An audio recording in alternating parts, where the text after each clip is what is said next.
સાથીઓ, અમે અડધા કલાક લેટ પડ્યા એનું કારણ અહીંયા નજીક એક ફાટક છે. તમે બધા ફાટક જોઈ હશે, જોઈ છે ને?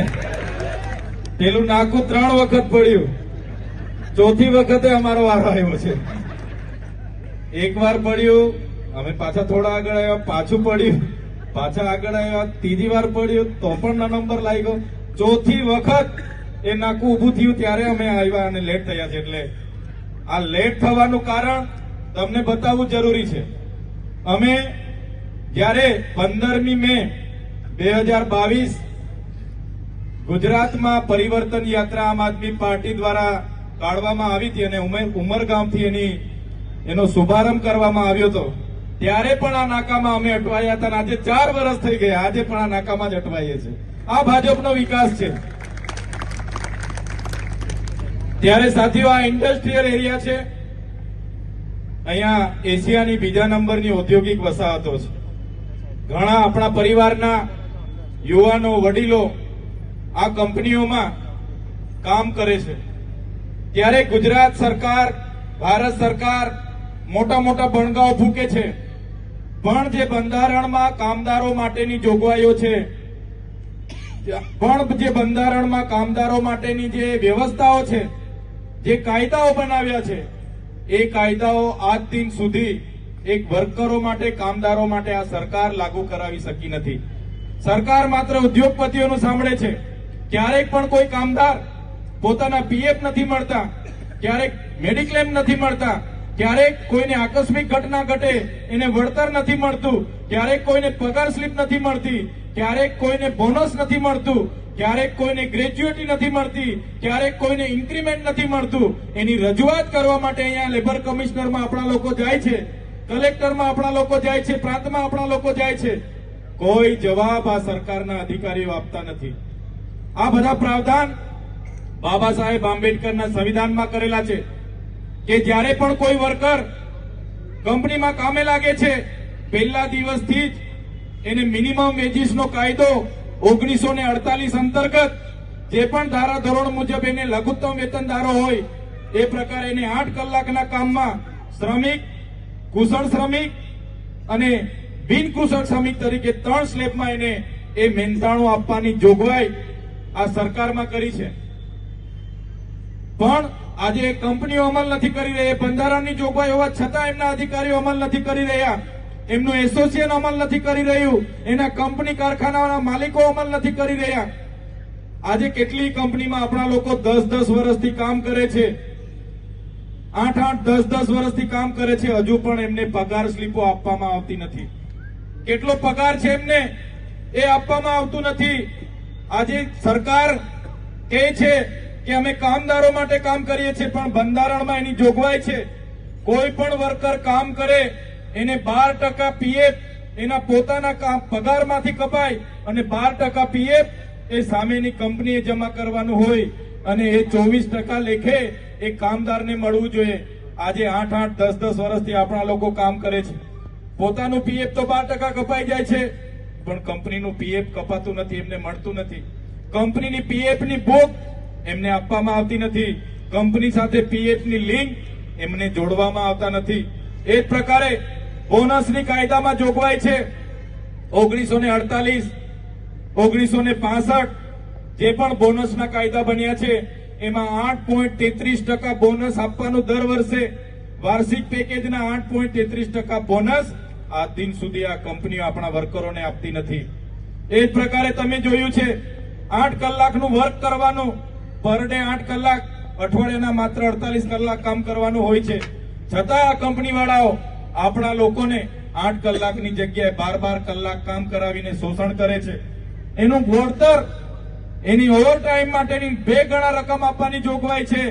છતાં કાયદાનું ઉલ્લંઘન કરીને કોઈ પણ કંપની એ આપણા વર્કરોને ઓવરટાઈમ માટે 2 ગણી રકમ ચૂકવતી નથી. ત્યારે સાથીઓ, એ ઇન્ડસ્ટ્રીયલ ડિસ્પ્યુટ એક્ટ 1947 હોય, એ સેલરી નો એક્ટ 1948 હોય, એ ઇન્ડસ્ટ્રીયલ એક્ટ 1948 હોય કે બોનસનો એક્ટ 1965 હોય, એ પીએફ ફંડનો એક્ટ 1952 હોય, તમામે તમામ એક્ટનો અહીંયા ઉલ્લંઘન થાય છે. છતાં સરકાર મૌન છે, કેમ કે ઉદ્યોગપતિઓથી ચાલતી આ સરકાર છે. ત્યારે અમે આ મંચ પરથી કહેવા માંગીએ છીએ, આમ આદમી પાર્ટી આવનારા દિવસોમાં વાપી જીઆઈડીસીમાં જેટલા પણ વર્કરો કામ કરે છે એ વર્કરોની સાથે જો કંપનીઓ શોષણ કરશે, અન્યાય કરશે, તો આમ આદમી પાર્ટીની આગેવાનીમાં દરેક કંપનીઓમાં જનતા રેડ કરવામાં આવશે. આમ આદમી પાર્ટીના અમારા જિલ્લા પ્રમુખ જીતુભાઈ દેસાઈ હોય, પાંડેજી હોય, કમલેશભાઈ પટેલ હોય, જયેન્દ્રભાઈ ગામિત હોય, મનીષભાઈ હળપતિ હોય, બધા જ આગેવાનો આવનારા દિવસોમાં પીએફ ના મળતું હોય, એમને મેડિકલ ક્લેમ ના મળતી હોય, એમને ગ્રેજ્યુએટી ના મળતી હોય અને એમને પગાર વધારો ના મળતો હોય, એમને કંપની એમ્પ્લોય તરીકે પરમેનન્ટ કરવામાં ના આવતા હોય, તો આવનારા દિવસોમાં આમ આદમી પાર્ટી એ તમામ કામદારો માટે લડવાની છે, એની અમે ખાતરી આપીએ છીએ. એ જ પ્રકારે સાથીઓ, હમણાં અમારા સાથી આગેવાનોએ જીગાભાઈ અમને આવેદન આપ્યું છે અને કહેવાયું છે આવેદનમાં કે આદિવાસી વિસ્તારના 11 જેટલા ગામોને આ મહાનગરપાલિકામાં સમાવેશ કરવાની તજવીજ ચાલે છે.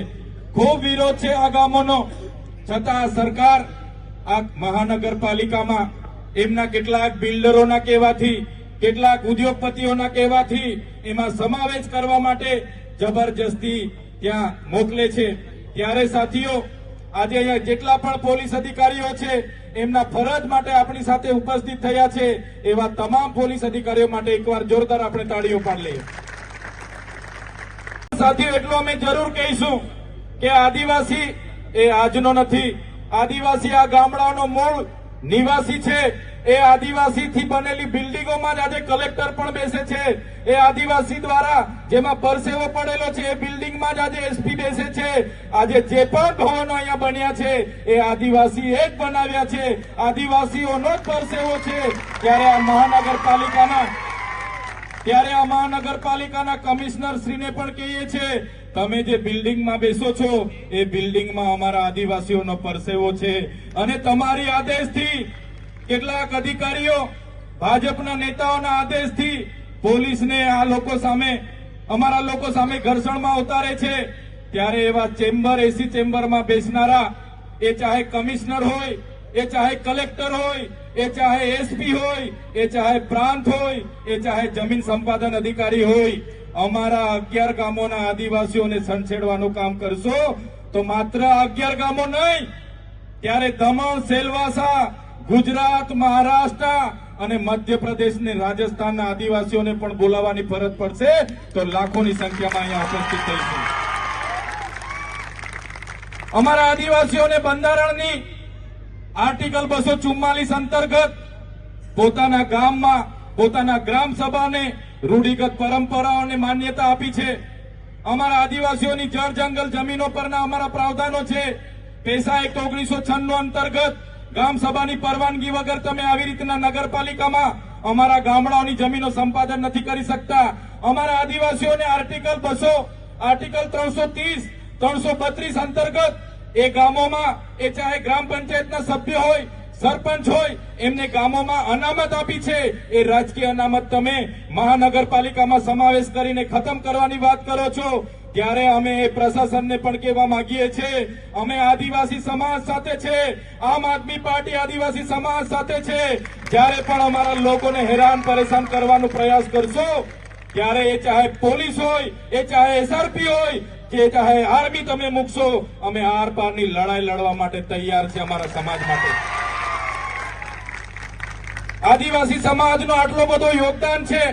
એમણે આ જીઆઈડીસીઓમાં પોતાની જમીનો આપી છે, નહેરોમાં જમીનો આપી છે, ભવનોમાં જમીનો આપી છે, તમારી હાઈ ટેન્શન લાઈનોમાં જમીનો આપી છે. અને અમારા આદિવાસી સમાજને આજે રંજાડવાની વાત કરો છો. અમને તમારો વિકાસ નથી જોઈતો, તમારા વિકાસથી અમે દાઝેલા છે. જ્યારે પણ જરૂર પડે છે અમારા ગામડાઓને વિસ્થાપિત કરવાની વાત કરો છો. અમારા આદિવાસીઓએ આઝાદીના 78 વર્ષમાં માત્ર ને માત્ર વિસ્થાપિત કરવાનું કામ અમારા આદિવાસીઓનું થયું છે. અમારા સમાજે પોતાના ગામ, પોતાના સમાજ, પોતાના પ્રકૃતિ, પોતાના જાતિ સાથે છિન્ન ભિન્ન થઈ ગયા છે અને હજુ પણ અમારા સમાજને હેરાન કરવાની વાત કરે છે. ત્યારે આ મંચ પરથી એ પ્રશાસનના અધિકારીઓ, એ ભાજપના નેતાઓ સાંભળી લે, આ 11 ગામના લોકો એકલા નથી. જ્યારે પણ જરૂર પડશે આખા ગુજરાતના આદિવાસીઓ અહીંયા ઉપસ્થિત થશે. અને જે દિવસે આદિવાસી સમાજ પોતાના સંવાદ અને સંવિધાન, આજે અમે તમારી સાથે સંવાદ અને સંવિધાનથી વાત કરીએ છીએ, જે દિવસે અમે અમારા સંવાદ અને સંવિધાન સાઇટ પર મૂકી દઈશું તે દિવસે તમારા પ્રશાસક, તમારા પ્રશાસન સામે પણ અમારી આરપારની લડાઈ થવાની છે. ત્યારે અમે ખાતરી આપીએ છીએ તમારા આ મુદ્દાને અમે અહીંયા નથી ઉઠાવવાના, અહીંયા જેટલા નથી ઉઠાવવાના.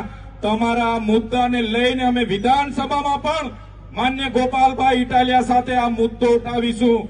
જરૂર પડશે આ સડક પર ઉતરીશું, જરૂર પડશે કલેક્ટરની ઓફિસનો ઘેરાવો કરીશું, જરૂર પડશે એસપીની ઓફિસનો ઘેરાવો થશે, જરૂર પડશે કમિશનરની ઓફિસના પણ ઘેરાવા થશે. મારા સાથી મિત્રો, મારી બહેનો, મારી માતાઓ, મારા યુવાનોને આજે અમે એ જ કહેવા માટે આવ્યા છે, તમે એકલા નથી. તમારો ભાઈ, તમારો દીકરો આજે તમારી વચ્ચે છે. જ્યારે જરૂર પડશે યાદ કરજો, જ્યારે જરૂર પડશે યાદ કરજો. આ મંચ પર ઉપસ્થિત તમામ લોકો જોઈ લેજો, અમે આંદોલનમાંથી, આમ આદમી પાર્ટી આંદોલનમાંથી ઉભી થયેલી પાર્ટી છે. આમ આદમી પાર્ટીમાં અમે જોડાયેલા છે. અમે આ પ્રશાસનના જેલો બેલોથી ડરવાવાળા લોકો નથી. રાતે 12 વાગે યાદ કરજો, રાતે 12 વાગે અમને યાદ કરજો. રાતે 12 વાગે પણ આમ આદમી પાર્ટીના કાર્યકર તરીકે અમે તમારી સાથે ઉભા રહીશું. રાતે 12 વાગે આવીને ઉભા રહીશું. આ મંચ પરથી કહેવા માંગીએ છીએ, જેટલા પણ લોકો અહીંયા છે, ભારતીય જનતા પાર્ટીના કેટલાક લોકો ડરાવે છે, દબાવે છે, ધમકાવે છે. આવાસ નહીં આપવા દઈશું, ઘોર તોડી પાડીશું, લાઈટ તોડાવી લઈશું છે. એ ભાજપના લોકો સાંભળી લે, આ કોંગ્રેસ વાળા નથી. અમારા આમ આદમી પાર્ટીના એક પણ કાર્યકરને હાથ લગાડશો તે દિવસે તમારા બધાના મોર બોલાવતા અમને વાર નહીં લાગે. તે દિવસે મોર બોલાવતા વાર નહીં લાગે.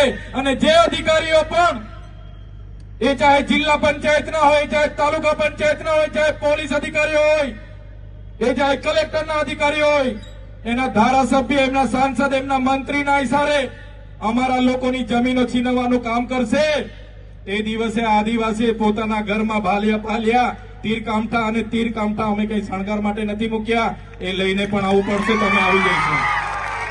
એ લઈને ઉતરવું પડશે, ઉતરીશું. તમે પાડલિયાવાડી જોઈ લેજો.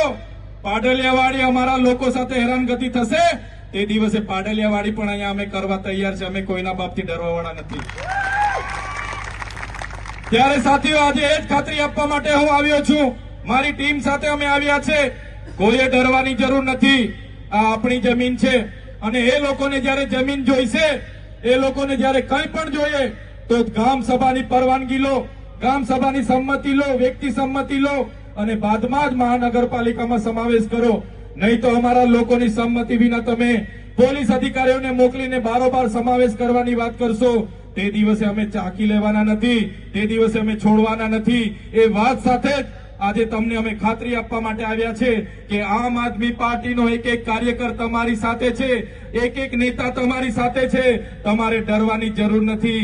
તમારા ભાગની લડાઈ અમે લડવા માટે આવ્યા છે.